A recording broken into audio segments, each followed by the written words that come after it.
Question number 5, দুটি সংখ্যার গড় আমাদেরকে দেওয়া আছে 48। যদি ছোট সংখ্যার সাথে 3 অ্যাড করা হয় তবে তাদের যে রেশিও সেটা হয় 11:20। তাহলে বড় সংখ্যাটি কত সেটা আমাদের বার করতে বলেছে 2 দশমিক স্থান পর্যন্ত আসন্ন মান। তো আমরা যে কোনো দুটি সংখ্যা ধরে নেব, একটা যদি এ ধরি এবং অপরটা যদি বি ধরি, যেখানে আমরা ধরবো যে এটা হচ্ছে বি এর থেকে ছোট, তাহলে হচ্ছে এ লেস দেন বি, এরকমভাবে আমরা ধরলাম।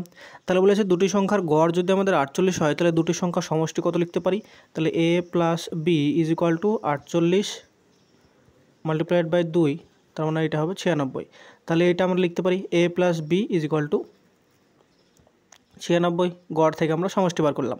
তারপরে বলেছে যদি ছোট সংখ্যার সাথে 3 অ্যাড করা হয়, তাহলে ছোট সংখ্যা আমরা এটাকে ধরেছি, তাহলে এ প্লাস 3 করলাম। আর বলেছে বড় সংখ্যাটার সাথে কিছু অ্যাড করা হয়নি, তার মানে এটার সাথে বি। এবার তাদের যে রেশিও সেটা আমাদেরকে দেওয়া আছে 11/20। এবার এটা যদি কোনাকুনি গুণ করি তাহলে কী আসবে দেখো, তাহলে একের দিকে পাবো আমরা 20a plus 60 is equal two 11b।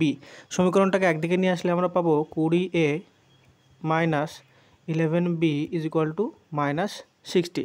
এইটা আমরা পেলাম। এবার আমাদেরকে বলেছে বড় সংখ্যাটি বার করতে, বড় সংখ্যাটি অর্থাৎ বি এর ভ্যালু বার করতে বলেছে। বি এর ভ্যালু বার করতে বলেছে, তার মানে আমরা উভয় সমীকরণে এ এর যে ভ্যালু সেটা সমান করব।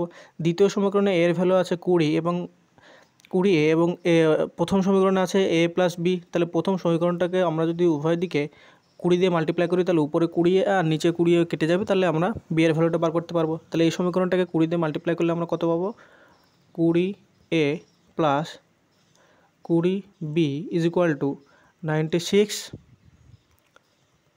Multiplied by 20।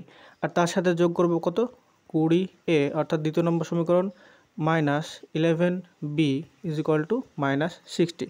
এবার এই দুটো সমীকরণ যদি মাইনাস করি তাহলে এখানে মাইনাস, এখানে হবে প্লাস, আর এখানে হবে মাইনাস ছিল তার জন্য এখানে হয়ে যাবে প্লাস। তাহলে 20 কাটলাম, আর 20 আর 11 যদি অ্যাড করি তাহলে আমরা এখানে পাবো 31a ইজ ইকুয়াল টু, দেখো এবার 96 আর 20 যদি আমরা মাল্টিপ্লাই করি তাহলে এখানে 192 আসে, 96কে 2 দিয়ে মাল্টিপ্লাই করলে, তাহলে 192 আর 0 তার মানে হচ্ছে 192 0, আর তার সাথে আমরা 60 অ্যাড করব।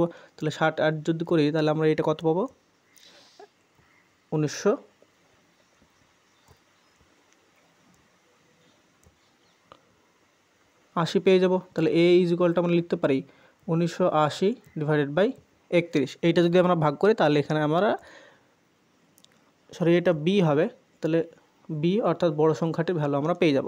তাহলে এইটা আবার ভাগ করার চেষ্টা করি।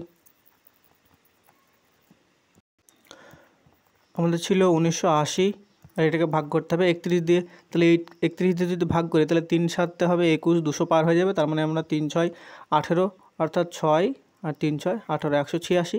তাহলে এইটা হবে আমাদের উত্তর। যেহেতু অপশানগুলো খুব কাছাকাছি নেই, দূরে দূরে আছে, তার জন্য আমরা বলতে পারি যে এটা হবে 63.87। এতটা হয়ে যাবে আমাদের বড় সংখ্যাটির মান, যেটা অপশান নাম্বার এ হয়ে যাবে সঠিক উত্তর।